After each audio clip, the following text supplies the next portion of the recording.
بادشاہ اورنگزیب آ رہے ہیں، بادشاہ اورنگزیب آ رہے ہیں۔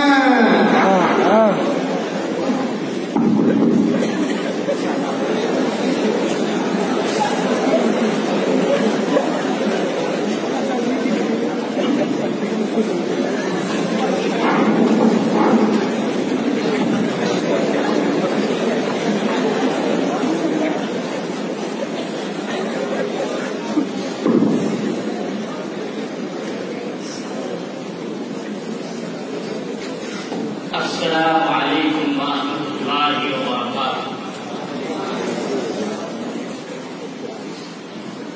حاضرین مجلس،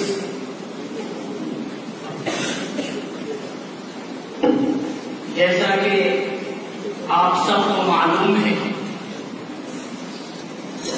کہ ہم اپنی پوری سلطنت میں عدل و انصاف کو قائم کرنے اور تمام انسانوں تک، خواہ وہ مسلمان ہو، ہندو ہو، بدھسٹ ہو یا کسی بھی دھرم سے مذہب سے تعلق رکھنے والا ہو، ان کے حقوق پہنچانے کی ہر ممکن کوشش کر رہے ہیں۔ اسی لیے ہم نے دیوان عام کا حکم جاری کیا ہے۔ چونکہ اس کا آغاز جلد ہی ہوا ہے، اس لیے ہم صدر الشریعہ سے درخواست کرتے ہیں تو اس کا تعارف پیش کریں۔ حضرات، دیوان عام ایک مجلس انصاف و عدل ہے جو ہر روز حضرت بادشاہ کے دربار میں لگا کرے گی، جس میں ہر شخص اپنی فریاد براہ راست حضرت بادشاہ تک اور ہم تک پہنچا سکتا ہے اور انصاف کا طلبگار ہو سکتا ہے۔ چونکہ ہماری سلطنت میں ہندو، مسلم اور دیگر مذاہب کے لوگ ایک ساتھ رہتے ہیں، اس لیے ضروری ہے کہ وہ سب ایک دوسرے کے خیر خواہ بن کر رہیں تاکہ ملک میں امن و امان کی فضا باقی رہے۔ ہمارے مذہب اور سچی شریعت اسلام کی روح سے یہ بالکل ناجائز اور حرام ہے کہ مسلمان غیر مسلموں کے لیے کسی بھی طرح کی تکلیف یا دل آزاری کا باعث بنے، یا یہ کہ ان کے معبدوں اور مسجدوں کو گرایا جائے یا ان کے آئینی معاملات یا مذہبی زندگی میں دخل اندازی کی جائے۔ جہاں پناہ لیکن بس اوقات ہندو مذہب کے ماننے والے مذہبی کتابوں اور ذاتی معاملات میں آزادی کا سہارا لے کر اپنے ہی جیسے دوسرے انسانوں پر ظلم و ستم کرتے ہیں اور مذہب کے نام پر ایسی ایسی بنیادوں کو وزن دیتے ہیں جو سراسر تشدد و بربریت ہے۔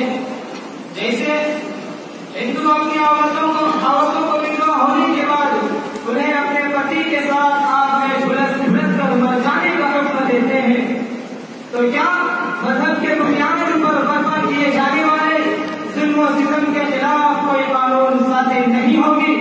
کیوں نہیں ہوگی؟ فوجداری قانون سب کے لیے یکساں ہوگا۔ غیر مسلموں کا اگرچہ یہ نظریہ ہے کہ ستی کی رسم یا دلتوں کو نیچ سمجھنے کا نظریہ پرماتما اور ایشور کی طرف سے دیا گیا ہے، حالانکہ اس نظریے کی وجہ سے انسانیت پر جو ظلم ہوتا ہے اسے دیکھتے ہوئے سراسی بھی عقل رکھنے والا شخص یہ باور کر ہی نہیں سکتا کہ سارے جہان کے پالنہار رحمان و رحیم ایشور کی جانب سے ایسی گھناؤنی چیز مذہب میں داخل کی گئی ہے۔ بالکل، یہ انسانیت سے رسم یقیناً لوگوں نے اپنی جانب سے ایجاد کی ہوئی ہے، اسی لیے آج سے پہلے بھی اس کے خلاف قانون بنایا جا چکا ہے اور آج بھی حضرت بادشاہ کی دستخط کے ساتھ اس قانون کو دوبارہ نافذ کیا جاتا ہے کہ کوئی بھی عورت ستی نہیں کر سکتی اور نہ ہی کوئی شخص اسے اس کام پر مجبور کر سکتا ہے، کیونکہ یہ بہت ہی شدید جرم ہے۔ اور دوسری بات یہ ہے کہ بچوں کو غلام اور خواجہ سرا کے طور پر بیچنے کی جو ایک روایت چل پڑی ہے، اسے بھی بالکل بھی ممنوع قرار دیا جاتا ہے۔ آئندہ جو شخص بھی ایسی جرات کرتا ہوا پایا جائے گا اسے سخت سے سخت ترین سزا دی جائے گی۔ جہاں بنا آداب والا ہے۔ کیا بات ہے؟ خبر ملی ہے کہ شیواجی نے پھر سے امیر الامراء سب کو مار کر معاملہ اپنے دست درامد شروع کر دیے، تو سرکشی کا بازار بیان کر دیا ہے اور عام گری کے ساتھ پچاس کو لوٹنا شروع کر دیا ہے۔ تمام علاقہ جات پر عجیب وحشتناک منظر چھایا ہوا۔ ٹھیک ہے، ہم ابھی ریاست جے پور کے راجا جیسے کو حکم کرتے ہیں تو وہ ابھی جا کر شیواجی کا مقابلہ کرے۔ اب مملکت میں امن و امان کو باقی رکھنے کی ہر ممکن کوشش کرے۔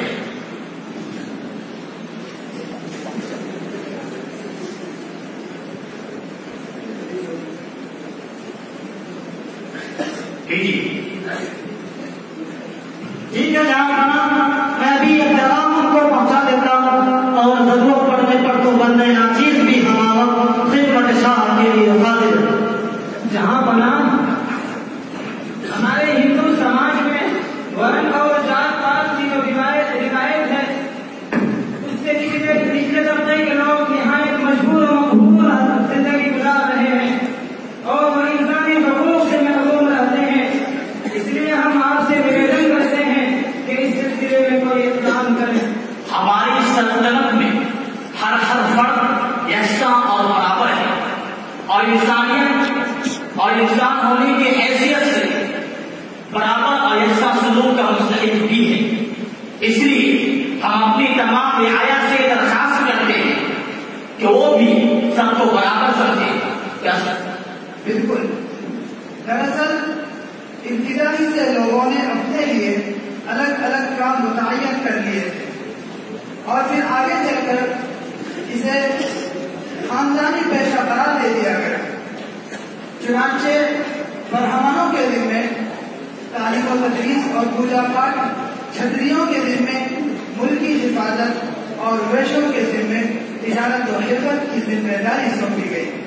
پھر جب یہ لوگ ہندوستان آئے تو جو یہاں کی اصلی باشندے تھے انہیں شودر اور دلت قرار دے دیا گیا اور ان کے ذمے مددگاری کا کام سپرد کیا گیا کہ وہ قوم کے، وہ سماج کے تمام قبیلوں کی مدد کریں گے۔ اور پھر لیکن رفتہ رفتہ اسے نفرت و تفریق کا سبب قرار دے دیا گیا۔ اس مسئلے کی اس سے زیادہ کوئی حقیقت نہیں ہے، لہذا اس مسئلے کو مذہبی منافرت کا سبب ہرگز نہیں بنانا چاہیے۔ دیوان عام کا وقت ختم ہوا۔